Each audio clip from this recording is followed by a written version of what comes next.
ನಮಸ್ಕಾರ, ಕದಂಬ ನ್ಯೂಸ್ಗೆ ಸ್ವಾಗತ. ನಾನು ಸೋನಿಕಾ ಸುದೇಶ್. ಮೊದಲಿಗೆ ಮುಖ್ಯಾಂಶಗಳು.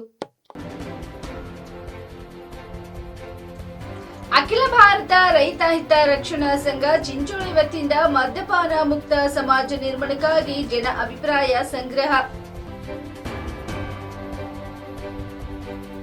ಬಿತ್ತನೆ ಬೀಜ ರಸಗೊಬ್ಬರ ಬೆಲೆ ಇಳಿಸಲು ಒತ್ತಾಯಿಸಿ ಪ್ರತಿಭಟನೆ. ಪೊಲೀಸ್ ಠಾಣೆ ಒಳಗೆ ನುಗ್ಗಿದ ಮಳೆ ನೀರು. ಸುದ್ದಿಯ ವಿವರಗಳು. ಅಖಿಲ ಭಾರತ ರೈತ ಹಿತ ರಕ್ಷಣಾ ಸಂಘ ಚಿಂಚೋಳಿ ವತಿಯಿಂದ ಮದ್ಯಪಾನ ಮುಕ್ತ ಸಮಾಜ ನಿರ್ಮಾಣಕ್ಕಾಗಿ ಜನ ಅಭಿಪ್ರಾಯ ಸಂಗ್ರಹ ಸಭೆ ಹಮ್ಮಿಕೊಳ್ಳಲಾಯಿತು. ಸಭೆ ಉದ್ದೇಶಿಸಿ ಮಾತನಾಡಿದ ಚಿಂಚೋಳಿಯ ಹಿರಿಯ ಮುಖಂಡರಾದ ಕೆಎಂ ಬಾರಿವಳ್ಳೆ, ಸಮಾಜ ನಿರ್ಮಾಣಕ್ಕಾಗಿ ಎಲ್ಲರೂ ಪಕ್ಷ ಭೇದ ಮರೆತು ಒಗ್ಗಟ್ಟಿನಿಂದ ಮದ್ಯಪಾನ ಮುಕ್ತ ಸಮಾಜ ನಿರ್ಮಾಣಕ್ಕಾಗಿ ಸಾಧ್ಯ ಎಂದು ಹೇಳಿದರು. ಈ ಸಂದರ್ಭದಲ್ಲಿ ನಿಡಗುಂದ ಕಂಚನಕುಟ್ಟಿ ಸ್ವಾಮೀಜಿ, ಚಿಮ್ಮ ಇದ್ಲಾಯಿ ಸ್ವಾಮಿಗಳು, ರೈತ ಸಂಘದ ಅಧ್ಯಕ್ಷರಾದ ಶಿವಶರಣಪ್ಪ ಜಾಪಟ್ಟಿ, ಚಿಂಚೋಳಿ ತಾಲೂಕಾ ಮಹಿಳಾ ಒಕ್ಕೂಟ ಸಂಘದ ಅಧ್ಯಕ್ಷರಾದ ನರಸಮ್ಮ ಅವಂಟಿ, ಹಿರಿಯ ಮುಖಂಡರಾದ ಭೀಮಶೆಟ್ಟಿ ಮುರುಡ, ಕುರುಬ ಸಮಾಜ ಅಧ್ಯಕ್ಷರಾದ ಹನುಮಂತ್ ಪೂಜಾರಿ, ವಕೀಲರಾದ ಚಂದ್ರಶೆಟ್ಟಿ ರಾಥೋಡ್, ಅನೇಕ ಸಂಘ ಸಂಸ್ಥೆಯ ಕಾರ್ಯಕರ್ತರು ಹಾಜರಿದ್ದರು. ಈ ವಿಷಯದ ಬಗ್ಗೆ ಸಮ್ಮತಿಯನ್ನ ಮತ್ತು ಸಹಮತವನ್ನು ವ್ಯಕ್ತಪಡಿಸಿದ್ರು ಕೂಡ ಎಲ್ಲಿ ನಮಗೆ ತೊಂದರೆಗಳು ಬರ್ತವೆ, ನಮಗೆ ಮದ್ಯಪಾನ ಮುಕ್ತ ಸಮಾಜ ನಿರ್ಮಾಣ ಮಾಡಲಿಕ್ಕೆ ನಾವೆಲ್ಲ ಏನೆಲ್ಲ ಪ್ರಯತ್ನ ಮಾಡಿದ್ದೇವೆ, ಎಲ್ಲೆಲ್ಲಿ ನಮ್ಗೆ ಅಡೆತಡೆಗಳು.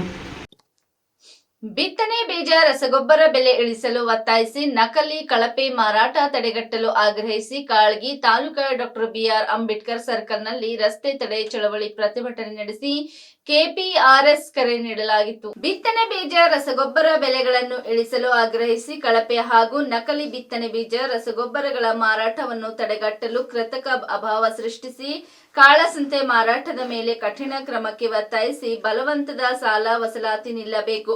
ಬರ ಪರಿಹಾರದ ಹಣವನ್ನು ಸಾಲಕ್ಕೆ ಕಟಾಯಿಸಿಕೊಳ್ಳಬಾರದು. ಸಾಲಕ್ಕೆ ಬರ ಪರಿಹಾರದ ಹಣ ಕಳೆದುಕೊಂಡಿರುವ ರೈತರ ಖಾತೆಗೆ ಹಣ ಮರಳಿಸಲು ಕ್ರಮ ಕೈಗೊಳ್ಳಬೇಕು ಹಾಗೂ ರೈತರ ಆತ್ಮಹತ್ಯೆ ತಡೆಗಟ್ಟಬೇಕು. ಕೃಷಿ ಚಟುವಟಿಕೆಗಳಿಗೆ ಅಗತ್ಯ ಬೆಂಬಲ ಒದಗಿಸಬೇಕು ಮತ್ತು ಬೆಳೆ ವಿಮೆ ಪರಿಹಾರ ಇತ್ಯರ್ಥಕ್ಕೆ ಕ್ರಮ ವಹಿಸಬೇಕು ಎಂದು ರಾಜ್ಯ ಕೇಂದ್ರ ಸರ್ಕಾರಗಳನ್ನು ಆಗ್ರಹಿಸಿ ರಾಜ್ಯಾದ್ಯಂತ ಜೂನ್ 7, 2024ರಂದು ಪ್ರತಿಭಟನೆಗೆ ಕರ್ನಾಟಕ ಪ್ರಾಂತ್ಯ ರೈತ ಸಂಘ ಕೆಪಿಆರ್ಎಸ್ ಕರೆ ನೀಡಿತು.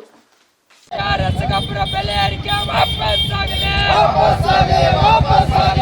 ಪ್ರದೇಶದಲ್ಲಿ ಬೀಜ ರಸಗೊಬ್ಬರ ಬೆಲೆ ಏರಿಕೆ ಮಾಡಿ ರೈತರಿಗೆ ಹೊರೆ ಮಾಡುತ್ತಿರುವ ಸರ್ಕಾರಕ್ಕೆ ಧಿಕ್ಕಾರ.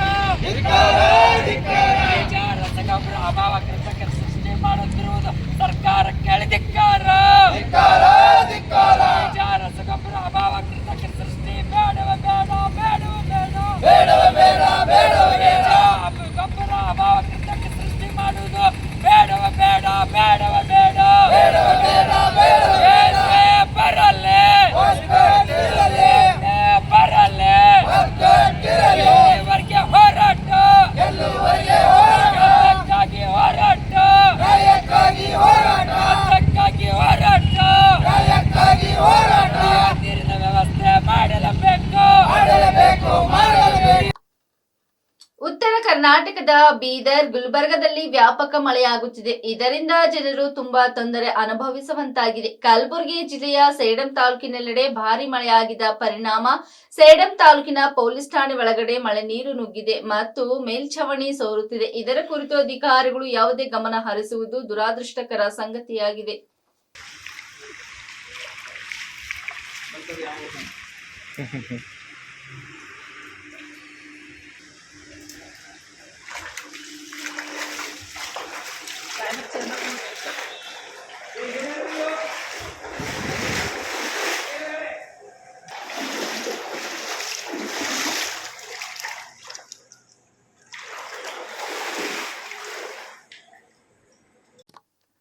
ಕಲಬುರಗಿ ಜಿಲ್ಲೆಯ ಕಾಳ್ಗಿ ತಾಲೂಕಿನ ಅರೇಜಂಗ ಗ್ರಾಮದಿಂದ ಕಾಳ್ಗಿ ಹೋಗುವ ಮುಖ್ಯ ರಸ್ತೆ ಸಂಪೂರ್ಣ ಹದಗೆಟ್ಟಿದೆ. ಇದರಿಂದ ಸಂಚಾರಕ್ಕೆ ಮತ್ತು ಮಹಿಳೆಯರಿಗೆ ಹೆರಿಗೆ ಸಮಯದಲ್ಲಿ ಬಹಳಷ್ಟು ಸಮಸ್ಯೆ ಆಗುತ್ತದೆ. ಅದಕ್ಕಾಗಿ ಕೂಡಲೇ ಸರಿಪಡಿಸಬೇಕು ಎಂದು ಗ್ರಾಮಸ್ಥರು ಸಂಬಂಧಿಸಿದ ಅಧಿಕಾರಿಗಳಲ್ಲಿ ಮನವಿ ಮಾಡಿಕೊಂಡಿದ್ದಾರೆ.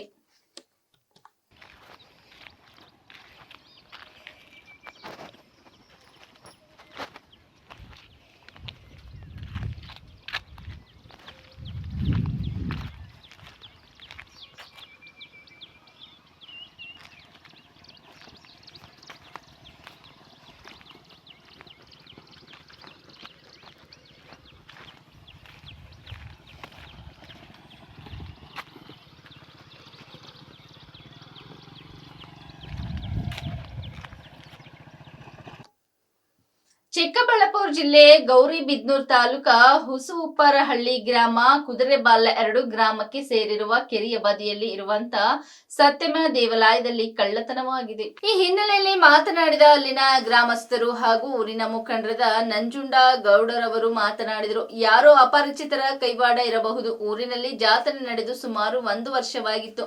ಹುಂಡಿಯಲ್ಲಿರುವ ಹಣವನ್ನು ತೆಗೆಯದ ಕಾರಣ ಅಪರಿಚಿತ ವ್ಯಕ್ತಿಗಳು ಕಬ್ಬಿಣದ ಸೆಟರ್ ಬೀಗ ಒಡೆದು ಕೆರೆಯಲ್ಲಿ ಎಸೆದು ಹುಂಡಿಯನ್ನು ಒಡೆದು ಹುಂಡಿಯಲ್ಲಿರುವ 25,000 ಹಣವನ್ನು ದೋಚಿದ್ದಾರೆ.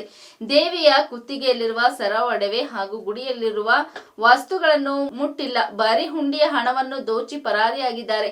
ಹಾಗೆ ಊರಿನ ಗ್ರಾಮಸ್ಥರು ಹೊಸೂರು ಪೊಲೀಸ್ ಠಾಣೆಯಲ್ಲಿ ದೂರು ಸಲ್ಲಿಸಿದ್ದಾರೆ ಎಂದರು.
ಸ್ವಾಮಿ ಗೌರಿಬಿದನೂರು ತಾಲೂಕು ಹೊಸೂರು ಹೋಬಳಿ ಹೊಸ ಉಪ್ಪರಹಳ್ಳಿ ಮತ್ತು ಕುದುರೆಬೆಲ್ಯ ಗ್ರಾಮ ದೇವತೆಯಾದ ಸತ್ಯಮ್ಮ ತಾಯಿ ದೇವಸ್ಥಾನ ಕೆರೆ ಕಟ್ಟೆ ಏರಿ ಮೇಲೆ ಇದ್ದು 6/6/2024 ಗುರುವಾರ ರಾತ್ರಿ ಅಪರಿಚಿತ ವ್ಯಕ್ತಿಗಳಿಂದ ಬೀಗ ಒಡೆದು ಕಳ್ಳತನವಾಗಿರುತ್ತದೆ. ಅಂದರೆ ಹುಂಡಿಯನ್ನು ಒಡೆದಿರುತ್ತಾರೆ, ಬಾಕಿ ಬೇರೆ ಏನನ್ನು ಎತ್ತಿರುವುದಿಲ್ಲ. ಆ ಹುಂಡಿಯಲ್ಲಿ ಅಂದಾಜು ಮೊತ್ತ ಒಂದು 25,000 ಇರುತ್ತದೆ. ನಾವು ಅದನ್ನು 1 ವರ್ಷದಿಂದ ಹೊರಗಡೆ ತೆಗೆದಿರಲಿಲ್ಲ. ಆದ ಕಾರಣ ರಾತ್ರಿ ಅಪರಿಚಿತ ವ್ಯಕ್ತಿಗಳು ಕಳ್ಳತನ ಮಾಡಿರುತ್ತಾರೆ. ಇಲ್ಲಿವರೆಗೆ ಸುದ್ದಿ ಕೊಟ್ಟಿದ್ದು ನಾನು ಸೋನಿಕಾ ಸುದೇಶ್. ಮುಂದಿನ ಸುದ್ದಿಯೊಂದಿಗೆ ಮತ್ತೆ ಭೇಟಿಯಾಗೋಣ. ವಂದನೆಗಳು.